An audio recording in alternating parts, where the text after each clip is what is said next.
Good morning. Thank you for joining us today, Mr. Kortevek. I'm sorry if I pronounced it wrong. That's fine. Based on your lecture, we would like to ask you several follow-up questions, if that's okay. Our first question comes out of the situation in Greece. With the pro-European coalition and the state willing to accept the loans coming from the so-called Troika, when Greek citizens will start, if they will, to feel some positive change in their daily life? Yes. I think this is a difficult question in the sense that it's asking for a forecast, and forecasts are, well, always wrong by definition. But I think, in particular in the Greek case, I think we need to see, and in many other countries in current difficulties, one needs to see that where did they come from, how did they got in the situation. This is called sovereign debt crisis, but that's of course just the financial side of it. But I think the Greek economy and society have had a whole long period of getting into habits and so on that now have ended up in the situation that we have. And one of the problems was that this happened at the time that there was the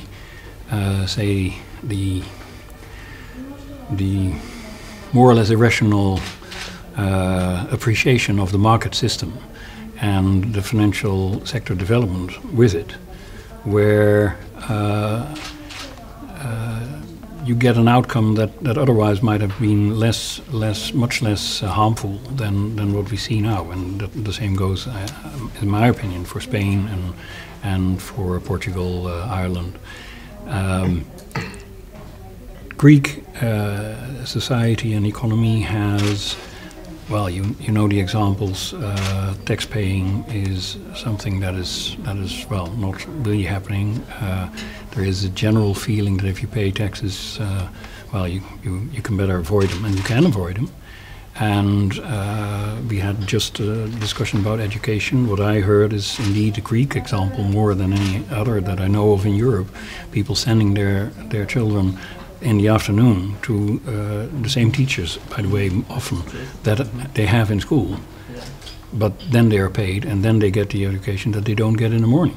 I mean, and this, of course, just one example of people not believing that the government is giving for the tax that they should pay what they could expect. And if that is a pervasive feeling, and you have the increase in civil servants, if I understand it well,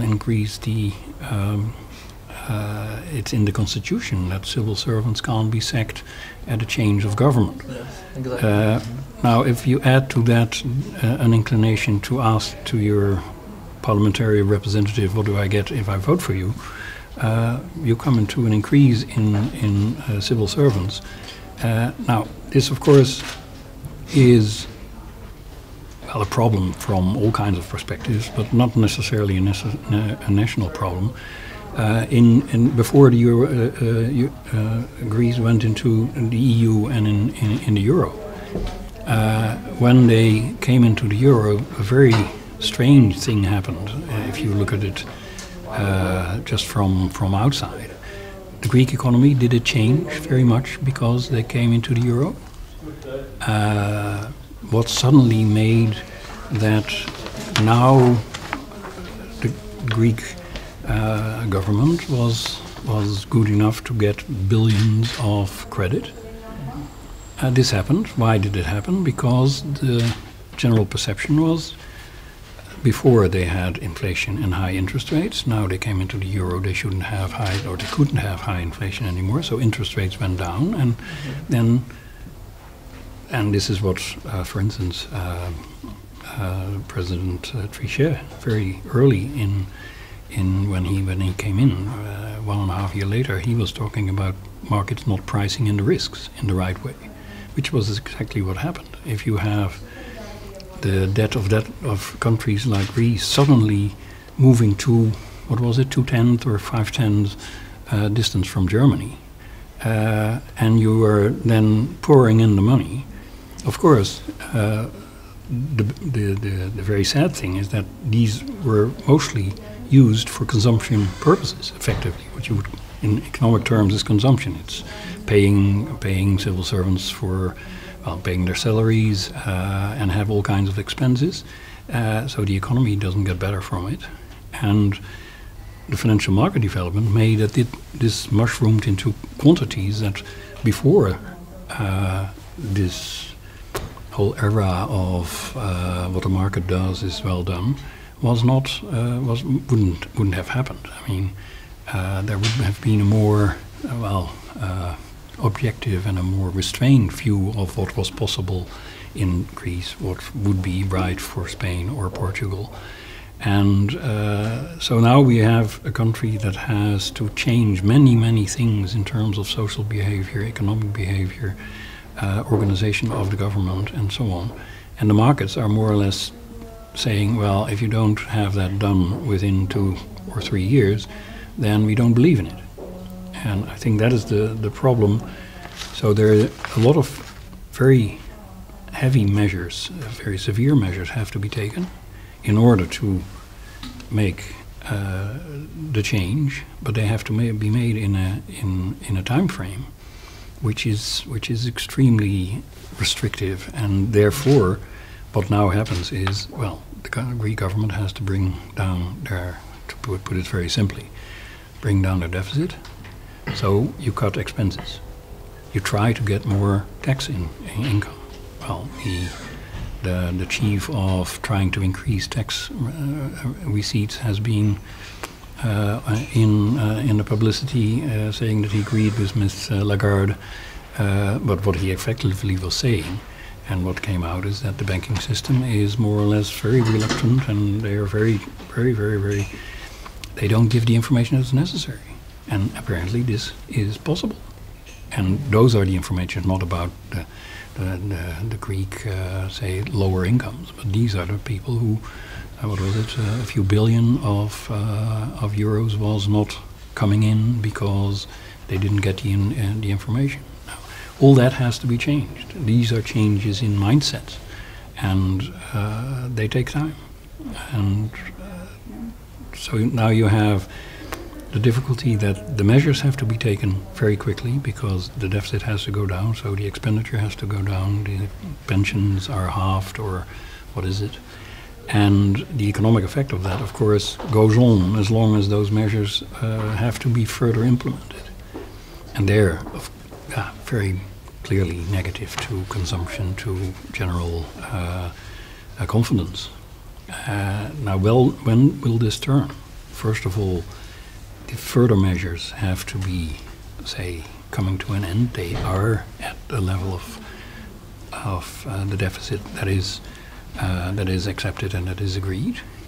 Then they can stop doing further restraining measures. And then you will have to see a development in, well, where do we go now? And how are they going to react in terms of structural changes in policies and what have you, in order to make, to promote that the economy will move in a positive direction.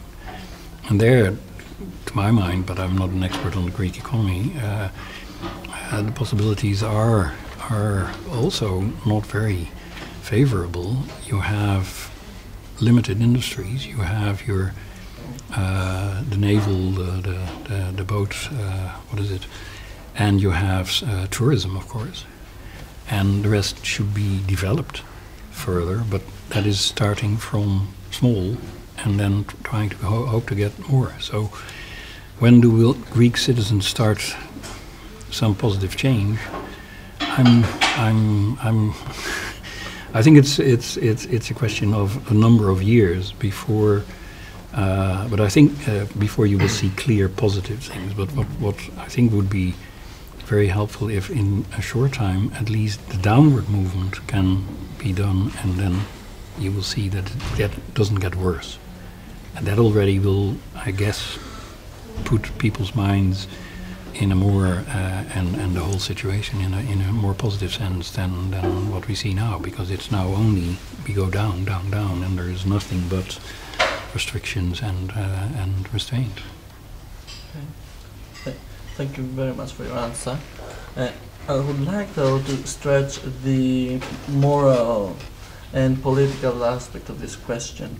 Like, what I would like to ask you is how the European Union, the Central European Bank and the World Bank can be sure that the money of the loan will be actually used to help Greek citizens to solve the critical situation, considering that the Greek parliament is still composed by the same faces which brought Greece to this situation. It is widely accepted throughout Greece, and this is one of the reasons that the Syriza party gained so many votes. That the old people in the old generation is corrupted.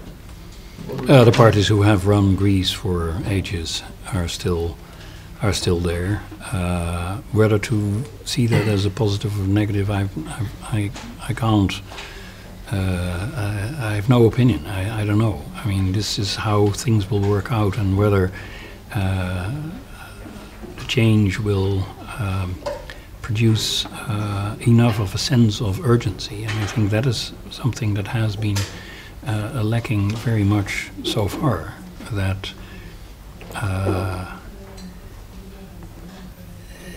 you got the impression that the politicians are still, well, we see how far we can get, and if we get money, then let's see what we do. And that, of course, is the role of, to some extent, of not the World Bank, IMF, but EU and the European Central Bank.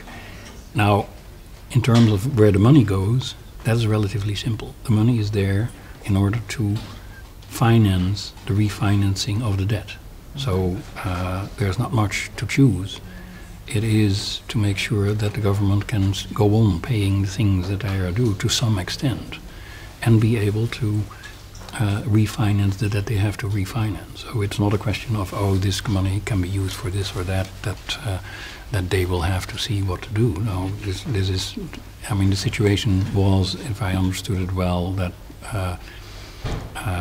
at least that's what I read a month or so ago, that the Greek government would run out of funds within half a month or a month after the day that they should get these funds. Exactly. And well, that is where the money goes. If they wouldn't have had it, they couldn't have paid all kinds of things, and then of course you have a total collapse of the whole situation. So where the money goes is relatively clear. The question is, how do they now change the system, the taxing, indeed also the civil service, and the service that the civil service provide, in order to get to a positive appreciation of the population, and not only just of the population, but that it works a bit, that people believe in this is going in the right way. And then you will see that that feeds on itself. But that has to be done in a more or less convincing way, but it's extremely difficult. I mean, these are long-term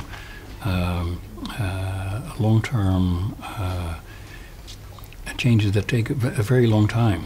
In that sense, the Netherlands has a telling example. We had our Dutch disease, which was the natural gas that was produced in increasing quantities at the time that the oil prices after the first and second oil crisis of the 70s and the start of the 80s. So the natural gas receipts went up and up and up and up, and everything was possible. And so government expansion was there. The feeling was that we had a right to say 2% real wage increase on average in the country. So Dutch economy was pricing itself out of the market, and at the start of the 80s, it was really the profit level of the private sector, apart from the gas sector, was zero. Nothing. It was totally down. Unemployment increased with quantities that we have never seen at all. So there, we got a situation at the very early years of the 80s of a national feeling of urgency. Something has to be done. We have to tackle this. Government, employers, unions, everybody else. This can't go on. And I think this is what, so far at least, is not what I get a feeling, but I think you can better tell than myself, not the feeling that I get from the perception of politicians and say the bigger companies in the private sector and the banks, for that matter, are showing.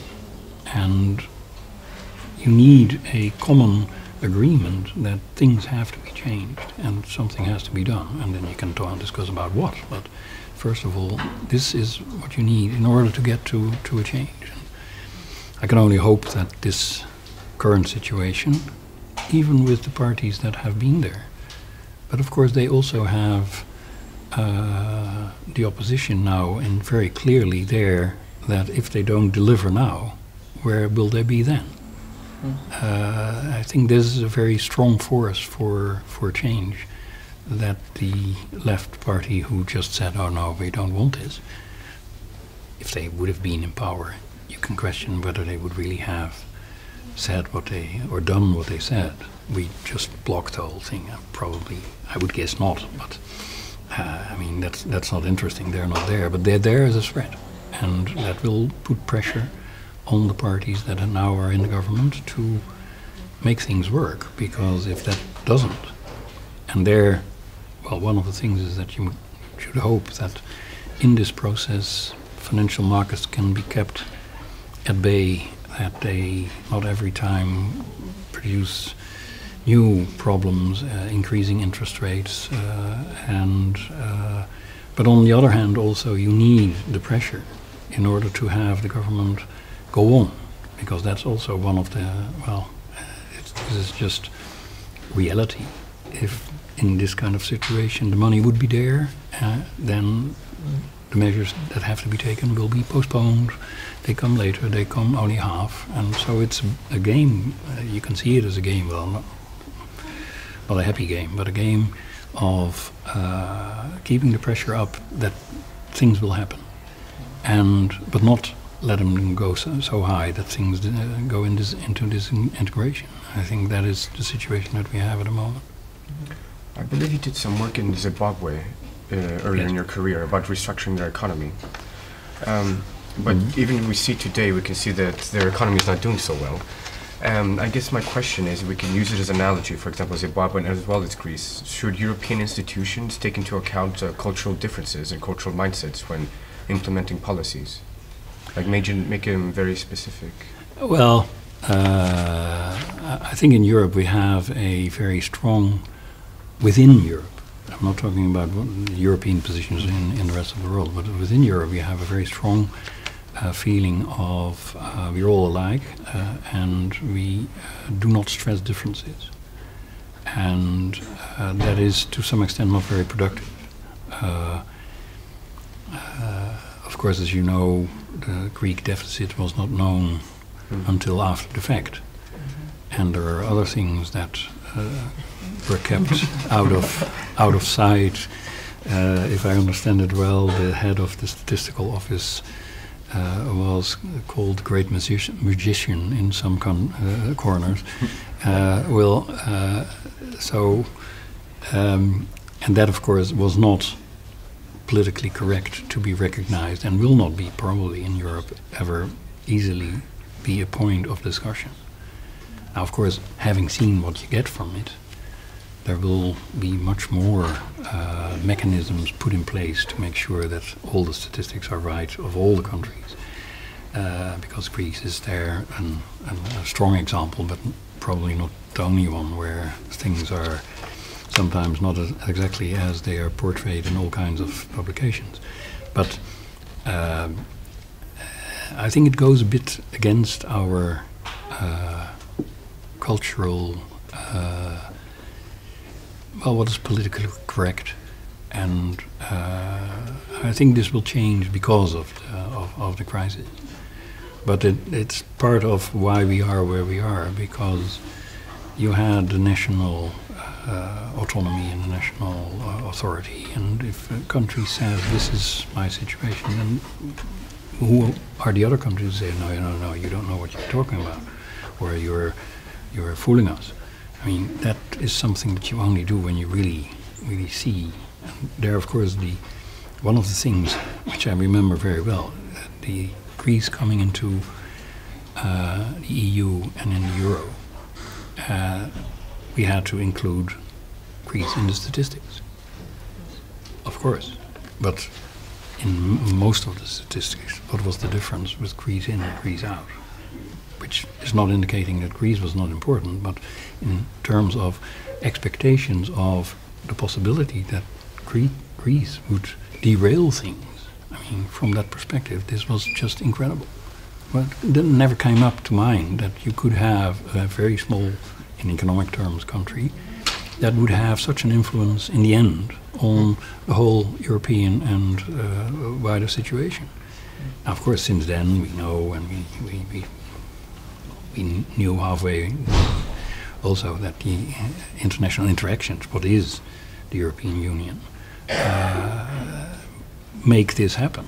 But I mean, that's one of the things that I learned, at least from what has been happening in these years of crisis, is that you learn only from the mistakes and the things happening. You afterwards say, yeah, but we could have known this. I mean, is it so difficult to see this happening and then reason, well, this is the consequence that you get? But we don't do that. This is very, very, very difficult to imagine things that are going out of the normal and out of the system of how to look at it beforehand. We get better and better after. But beforehand, looking forward and see, this is going to be a difficulty that we've never seen, and so we have now to do something, is very difficult. So would you characterize the case of Greece as a black swan of economy? A black swan of the economy, like something that it could not be predicted in any way? Oh, it could, but that's what I mean. It could, but you have to have the eye that it may happen. You have to have the willingness to, in the discussion, or in forming your opinion, you have to be open to the of all kinds of possibilities.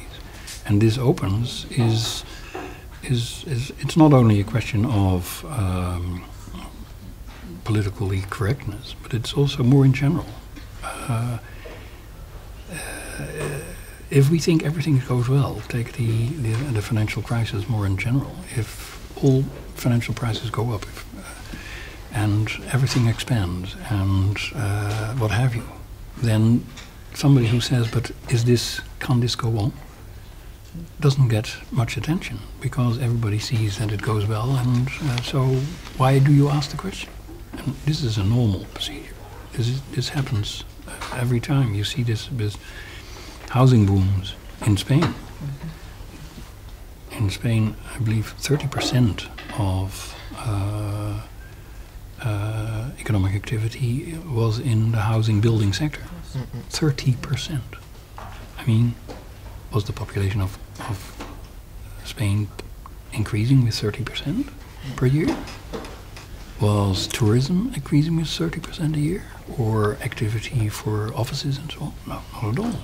But nonetheless, at that time, it was very difficult to even get a serious question on the table. Is this going to be okay? Because it's going well, it has been going well, everybody is making money, and that's where you go. I mean, that's what we don't learn, is my... way the crisis in Greece and the crisis in Spain are sort of part of a bigger problem. The bigger problem being the future of the Eurozone, and the solution to that being greater fiscal integration within Europe. Mm-hmm. So in your opinion, how do you feel that future European leaders and future European institutions can tackle the problem of greater fiscal integration in Europe to the survival of the Eurozone? Yeah, I mean, we had the Stability and Growth Pact. So the instruments were in place, only they were not made to work. And there again, I would say what you see is, of course, we have nation-state Europe. So national autonomy, is something to reckon with. And if we agree that we will keep to some rules, then when the problems in the individual countries arise, it becomes difficult to keep to the rules. And as you may know, one of the first occasions where the Stability and Growth Pact was not observed was in the French and German cases. Not a small country, they were behaving relatively well at that time, but then, no, for France and Germany, this was not really necessary to put them into this, all the judgment and things that were in the system. They should be in put as, this is too high, you have to do something. And it was not done. Now, if big countries start to do that, then of course it becomes very difficult to ask somebody else, anybody else, to do what is necessary. So there you see that although the willingness originally was there, because there is this agreement of the Stability and Growth Pact, you have to have indeed it implemented. And I think that what we have now experienced will very clearly produce a clearer adherence to anything that will be agreed and is in the coming period, and what is already being discussed, of course, now. That is that, but it's again. I mean, I'm going to repeat myself, but it's again, we learn from the mistakes and see that if the mistakes are bad enough, then indeed next time you do it differently. Until after 60 years or so, you have forgotten what you've learned. Maybe if we have time for the last question, just how far should government go in influencing corporate social responsibility within corporation to be compliant with the rule of law? Well, we've discussed that yesterday, and I think I was in agreement with the conclusion there that first of all, as the moderator then stressed, there are two: compliance, or what was the word? Not obligation, but compulsory. Yeah? Making it compulsory. There are two types of corporate social responsibility. One is the one where you define what you mean, you make a regulation, and you keep to it. You make it. The other is, there is also the feeling of that company, that the business sector has to do more on top of it, from its own. And there, I think the conclusion was, well, that has to come from other sources, because there you are beyond the point of being able to say, this is the rule, this is what you have to do. And everybody has to do it, we have to do it internationally. I mean, that discussion outcome was, I think, relatively clear. And there I see, as was also mentioned yesterday, that there the communication that we have worldwide now, there are little things that you can keep secret in terms of behavior in communities or wherever for a long time. And when that system works, then the public will address the companies as to what they are doing. And they will react, because that is, the customer is in the end where you sell to. And if you don't sell, then that's it. So, but black and white, but I think those are the two mechanisms. You need international government agreement and implementation and maintenance, which may be more difficult in a sense than large portions of the public becoming aware of all kinds of things and then responding. Because there the values are, well, mostly shared. And the means of communication are there, and the means to exert pressure are there too. Nobody has to say, yes, you are allowed to have your opinion, because that is now in the free space. So, but you need it too in order to make the thing serious, I guess. Well, thank you very much. My pleasure.